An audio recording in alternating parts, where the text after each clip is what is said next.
Entrons maintenant dans le vif du sujet. Maintenant, nous allons expliquer comment fonctionne un site web. Et en particulier, nous allons s'intéresser au langage qui nous permet de créer des sites web. Alors, commençons par la notion de client et de serveur. J'aimerais vous expliquer qu'est-ce qu'un client et qu'est-ce qu'un serveur, parce que c'est très important pour le comprendre, pour bien imaginer comment fonctionnent les sites web. En fait, vous avez des machines, des ordinateurs en général assez puissants qui s'appellent des serveurs et qui ont pour mission de servir des clients. Les clients, c'est vous, c'est votre ordinateur, sont l'utilisateur d'un site web. Et vous avez des serveurs qui, eux, servent à fournir le site web à chacun des clients qui se connectent. Pour chacun de ces sites web, on utilise des langages qui nous permettent de communiquer entre les clients et les serveurs. En fait, le rôle du serveur sera d'envoyer des données sous forme de langage informatique à chacun des clients pour qu'ensuite le client puisse restituer l'information sous forme de page web. Voici les différents langages informatiques qui sont lus par la machine du client, c'est-à-dire votre machine en tant qu'utilisateur. Il y a HTML, CSS, JavaScript. Ce sont les trois langages à connaître qui sont indispensables pour faire afficher un site web.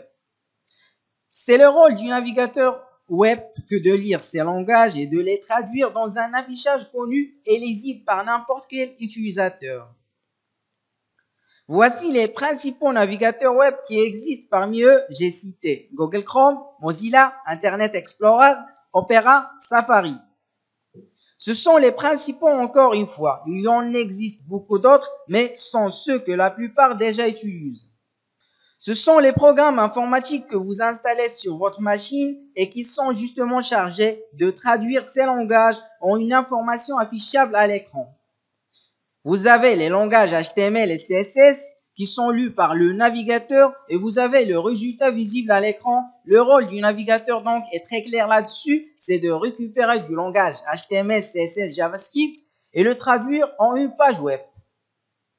Ici, vous avez par exemple la page d'accueil de YouTube. Vous avez le code de YouTube, le code informatique et le résultat visuel que vous connaissez. Passons maintenant au langage serveur. Alors là, ce sont des langages dont je ne vous ai pas encore parlé qui sont exécutés sur la machine du serveur. Les clients donc, par exemple, votre ordinateur ne sont pas capables de le lire. C'est le rôle du serveur de lire ce code informatique de langage serveur pour ensuite le restituer dans un langage client comme HTML.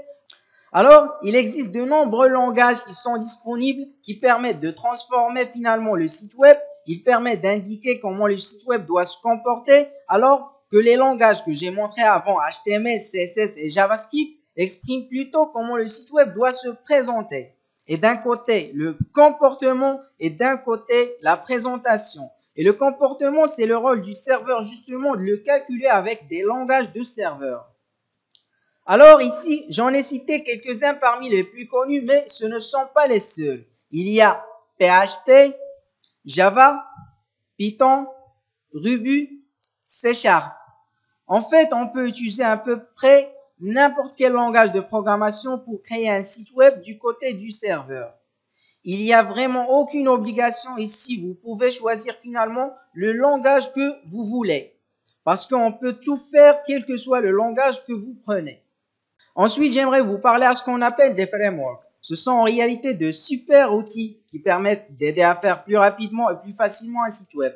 Et ces frameworks se rapportent à des langages. Par exemple, ici, vous avez justement PHP. Vous voyez, j'ai indiqué parmi les frameworks les plus connus, il y a Symfony 2 et encore Zen Framework. Sur Java, on utilise J2E. Sur Python, on utilise fréquemment Django. Sur Ruby, on utilise fréquemment Ruby on Rails.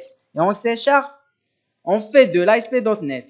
Vous n'êtes pas obligé en fait d'utiliser de framework. Vous pouvez vraiment coder directement à la base du langage, mais ça prend plus de temps. Ça sera plus dur de structurer votre site web. Donc, vous gagnerez du temps et vous gagnerez aussi l'expérience en utilisant ces frameworks. D'un autre côté, vous allez peut-être vous poser la question si vous avez entendu parler du rapport avec les CMS.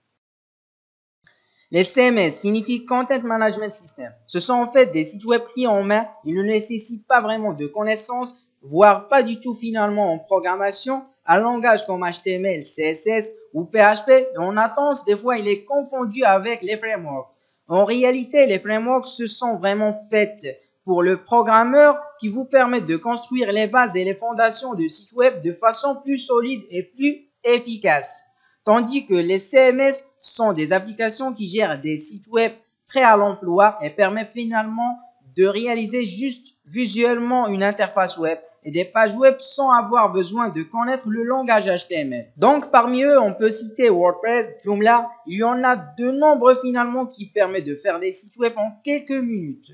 Côté langage serveur, ce qu'il faut retenir, c'est que finalement ces langages serveurs permettent de générer des pages, c'est-à-dire que vous avez ce schéma-là qui finalement résume pas mal de choses. Vous êtes un client, vous voulez aller sur un site web, vous vous connectez à la page web et du coup vous demandez au serveur la page web. Le serveur reçoit la demande et c'est là que le langage serveur comme PHP ou Java entre en jeu et qui va générer la page web. Il va créer du code HTML qui va ensuite renvoyer au client qui pourra lire ce code HTML et va pouvoir afficher la page web que lui a envoyé le serveur finalement.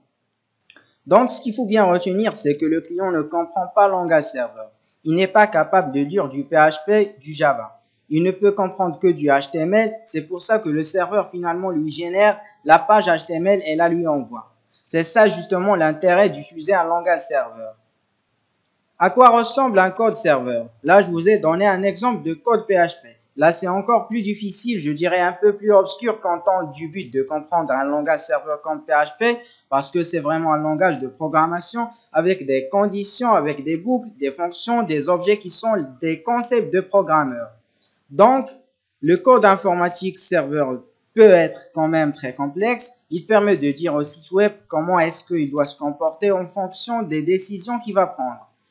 Le serveur va générer une page HTML différente au client qu'il a lui demandé. C'est vraiment un travail de langue. C'est-à-dire, on ne voit pas le langage serveur, on ne peut pas le consulter, mais il est vraiment indispensable au bon fonctionnement de la quasi-totalité des sites web qui existent aujourd'hui.